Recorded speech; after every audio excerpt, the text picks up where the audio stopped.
Future और spot के price में डिफरेंस होता है, फ्यूचर का प्राइस ज्यादा होता है, स्पॉट का प्राइस कम होता है। ऐसा क्यों होता है? हमने ये भी देखा है कि एक्सपायरी के नियर आते आते फ्यूचर और स्पॉट का प्राइस श्रिंक हो जाता है और एक टाइम के आने के बाद दोनों इक्वल हो जाता है। क्यों होता है, आइए समझते हैं।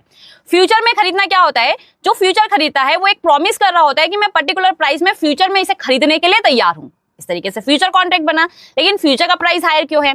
आपको मालूम होगा कि स्पॉट में, स्टॉक में क्या होता है कि उनको डिविडेंड मिलता है, लेकिन फ्यूचर वालों को तो डिविडेंड मिलता नहीं है। सो फ्यूचर प्राइस में डिविडेंड कॉस्ट इंक्लूड होगा, साथ ही साथ स्टोरेज कॉस्ट इंक्लूड होता है। स्टोरेज कॉस्ट क्यों?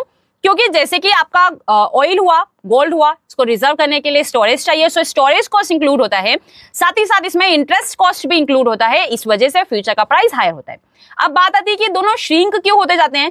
जब फ्यूचर और स्पॉट का प्राइस श्रिंक होता जाता है, इसी प्रोसेस को कन्वर्जेंस कहते हैं। ऐसा क्यों होता है? ऐसा आर्बिट्रेज जो करते हैं वो लोग इस पूरी पिक्चर के लिए रिस्पॉन्सिबल होते हैं। कैसे? ये लोग क्या करते हैं, ये एक स्मार्ट ट्रेडर्स होते हैं, बल्क में पैसा आता है, जिस चीज की कीमत ज्यादा है उसको बेच देते हैं और जिस चीज की कीमत कम है उसको खरीद लेते हैं। फॉर एग्जाम्पल, फ्यूचर में एक स्टॉक है, उसका प्राइस 100 रुपीज चल रहा है और स्पॉट में 96 चल रहा है, तो 96 वाला चीपर है, उसको खरीद लेंगे और महंगे वाले को बेच देंगे। दोनों के बीच का डिफरेंस हुआ 4 रुपए का, तो ये 4 रुपया इनको श्योर रिटर्न्स मिल रहा होता है। तो ये रील उन लोगों को जरूर शेयर कर दीजिएगा, साथ ही सेव कर लीजिएगा ताकि आपको फ्यूचर में कोई प्रॉब्लम ना हो। Thank you.